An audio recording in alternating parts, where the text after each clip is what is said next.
Okay, hello. How are you today? I hope you very good today. As I promise you, we will learn about simple present tense deeper. So today we are going to learn about simple present tense. But before we go on to our lesson today, it's better we have a prayer. So let's pray together. In the name of the Father, and the Son, and the Holy Spirit. Amen. Hail Mary, full of grace, the Lord is with thee. Blessed art thou among women, and blessed is the fruit of thy womb, Jesus. Holy Mary, Mother of God, pray for us sinners, now and at the hour of our death. Amen. In the name of the Father, and the Son, and the Holy Spirit. Amen. Okay, so what is simple present tense?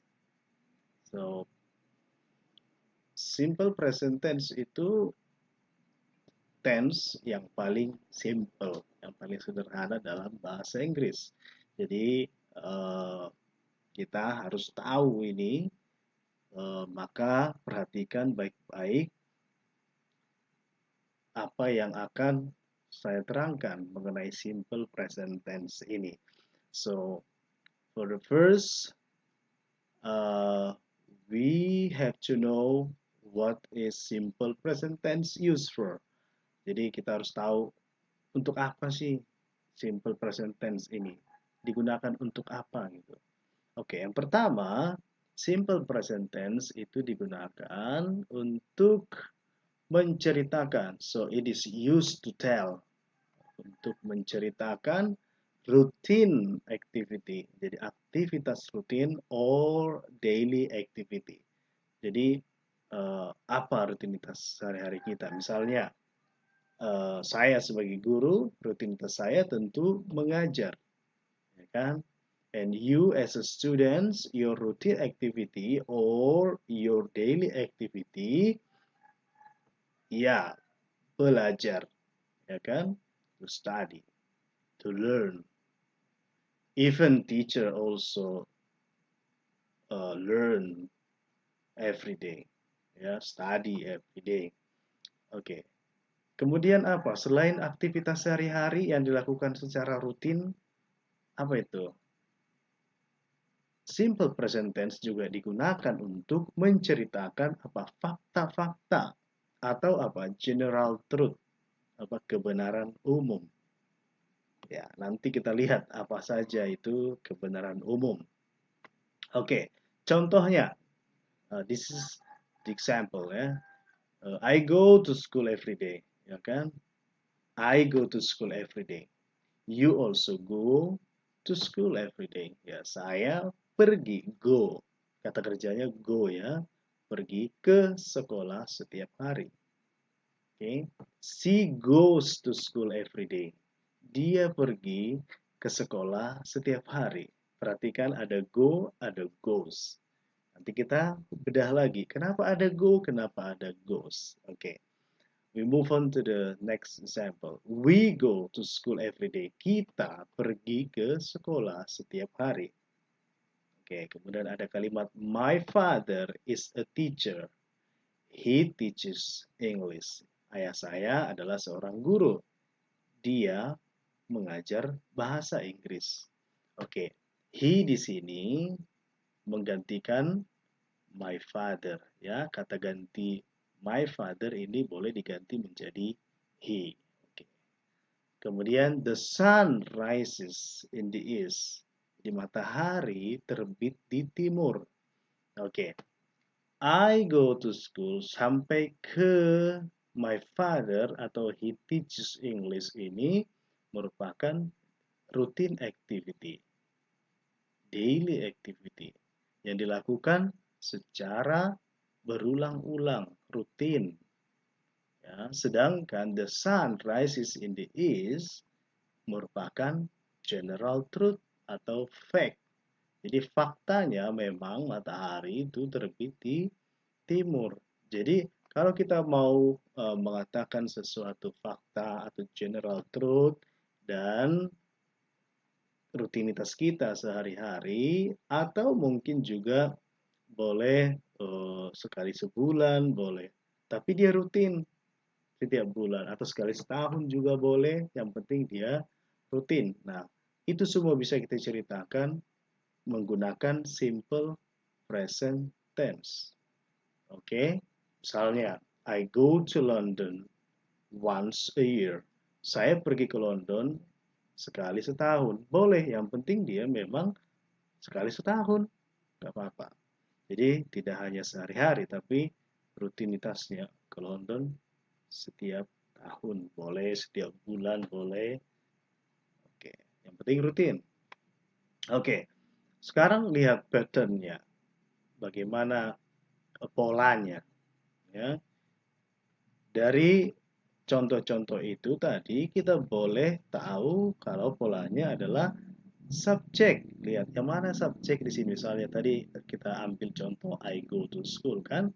Subjek I-nya sebagai subjek. Kemudian verb one. Oke, nanti ada verb one, verb two, verb three, verb ing. Oke, nanti kita pelajari lebih lanjut ya. Oke, untuk saat ini verb one itu verb paling dasar itu. Go.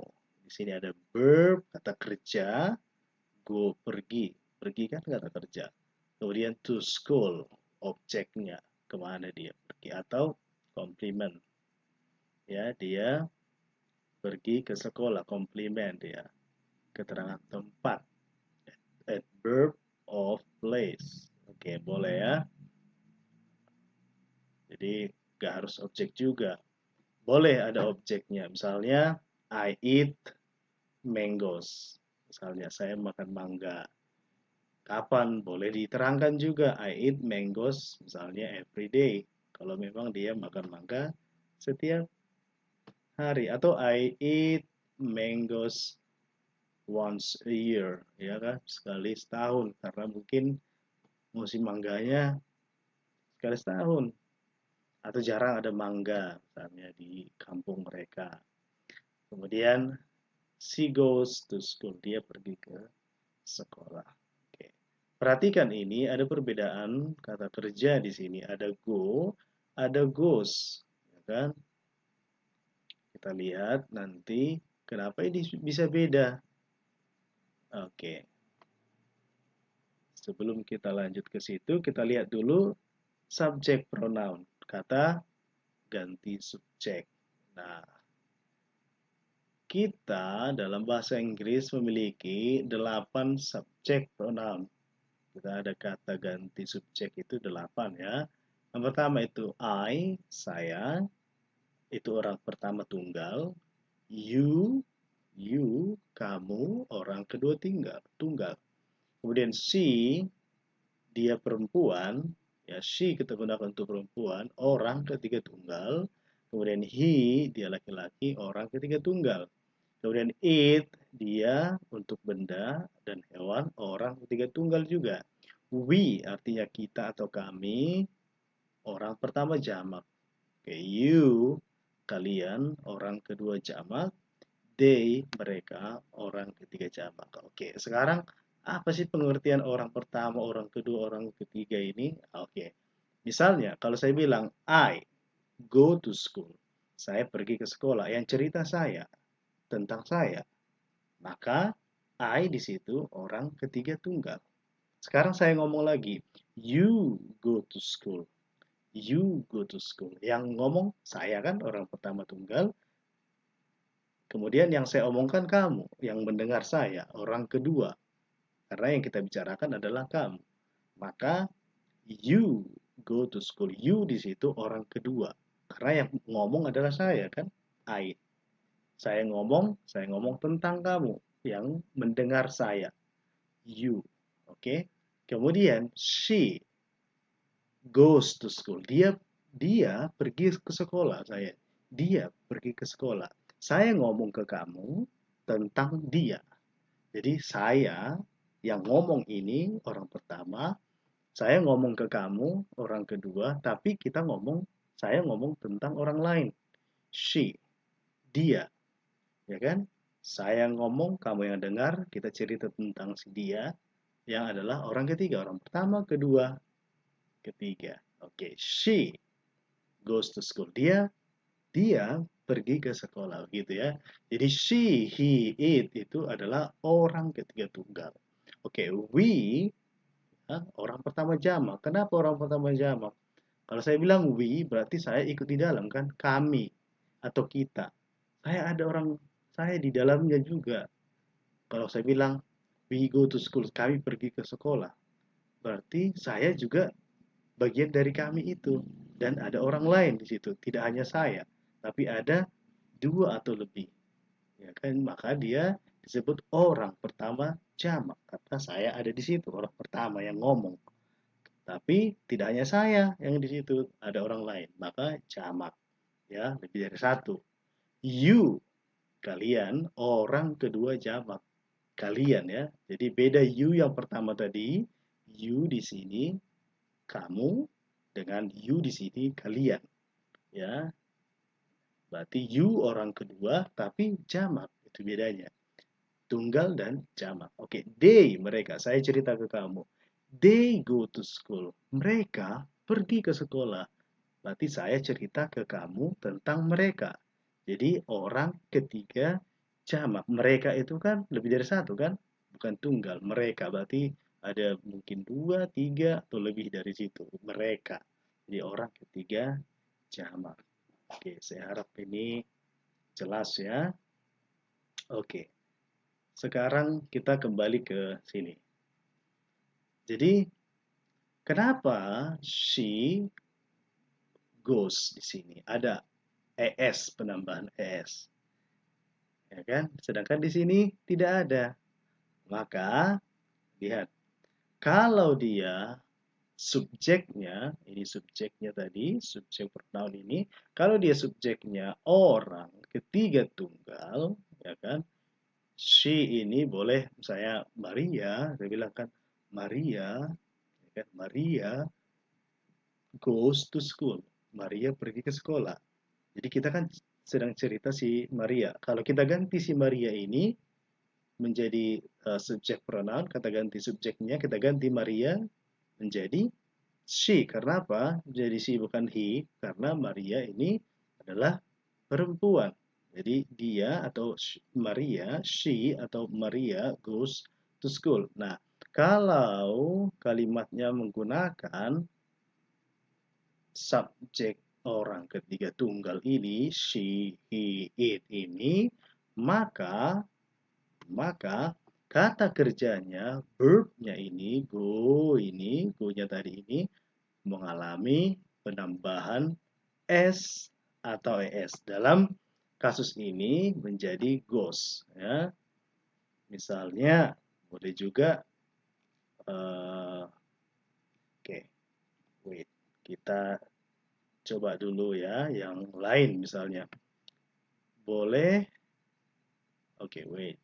Boleh juga kita pakai misalnya, contoh, kalau kita bilang, I work, atau I eat ya, I eat mango. Ya, saya makan mangga. Nah, kalau I itu saya ganti, saya mau cerita tentang Maria, misalnya Maria eats, ya ada S-nya, mango. Kenapa ada S-nya setelah kata kerja pertama itu? Karena Maria ini termasuk orang ketiga tunggal. Maria ini boleh kita ganti menjadi she tadi ya, she eats mango. Ya, jadi setiap orang ketiga tunggal subjeknya, kalau subjeknya orang ketiga tunggal, maka kata kerjanya itu ditambah s atau es yang ini. Kalau ada goes menjadi go menjadi goes, it menjadi its. Oke, nanti kita lihat lagi. Kalau kamu mengerti banyak kata kerja, nanti akan semakin paham. Maka jangan berpuas diri kalau hanya tahu satu dua kata kerja, harus belajar lagi lebih banyak. Oke. Ya, diingat ya, kalau dia menggunakan subjek orang ketiga tunggal, kata kerjanya ditambah es atau s. Ya, oke. Sekarang kita masuk ke negatif and interrogatif. Jadi, tadi kan kita pakai contoh yang kalimat-kalimat positif. Nah, sekarang kita masuk ke negatif dan interrogatif. Gimana caranya kalau kita mau menegasikan atau menegatifkan kalimat positif tadi? Nah, yang pertama kan ini. I go to school, ini kan kalimat positif kan? Saya pergi ke sekolah. Nah, gimana kalau kita mau buat negatifnya? Bahwa kita tidak pergi ke sekolah misalnya kan? Ah, maka kita pakai kata bantu do ini, kata kerja bantu namanya ini. Do. Jadi I do not. Kita tambah not di situ untuk menegasikan atau membuat kalimat positif ini menjadi negatif. Jadi I do not go to school. Oke, okay? I do not go to school. Oke, okay. Bagaimana dengan interrogatif kalimat tanyanya? Do di sini menjadi di awal. Do I go to school? Apakah saya pergi ke sekolah? Jadi kalau mau jawabnya boleh yes, kalau yes ya, kalau ya yes I do atau no I don't. I don't itu singkatan dari do not ya. Yang ini I do not. I don't. Boleh. Oke. Kalau mau dipanjangkan boleh yes I do go to I bisa kalau mau dipanjangkan bukan pakai I do lagi ya. Jadi pakai yes I go to school atau no I don't go to school begitu. Oke, kita lihat contoh yang kedua. She goes to school. Ya kan? Gimana cara menegatifkan? Oke, karena ini pakai kata kerja ketiga tadi kan, orang ketiga tunggal tadi, sorry, orang ketiga tunggal tadi, maka go kata kerja ini mengalami penambahan atau perubahan menjadi goes. Ada penambahan as di situ. Kemudian untuk kalimat negatifnya kita juga pakai kata kerja bantu di sini. Ada does di sini. Kan? Kenapa pakai does? Karena do yang di sini ya mengalami penambahan es ya. She does not go to school. Dia tidak pergi ke sekolah. Kemudian untuk interrogatifnya, does she go to school? Oke. Ya, jadi untuk pada simple present tense, kata bantunya itu untuk kalimat negatif dan interrogatif itu do atau does. Ya, do atau does. Kalau dia subjeknya orang ketiga tunggal, she, he, it tadi, maka kata bantunya memakai does ya, does. Selain dari situ pakai do. Oke. Jadi ini ingat tadi selain she, he, it pakai do ya kan? Pakai do ya. Nah, orang ketiga tunggal pakai does. Oke, untuk interrogatifnya menjadi does she go to school? Oke. Oke, jawabannya adalah yes, she does. Kalau yes, no, oh sorry, bukan she, I doesn't ya, tapi no, she doesn't. Oke, no, she doesn't. Begitu ya. Jadi adik-adik kalau punya pertanyaan silahkan buat di kolom komentar. Demikian pelajaran kita tentang simple present tense. Saya harap kalian sangat mengerti ya, sangat paham dengan simple present tense karena ini tense yang paling dasar. Kita masih punya 15 tenses lagi. Oke. Thank you for your attention and see you very very soon. Bye.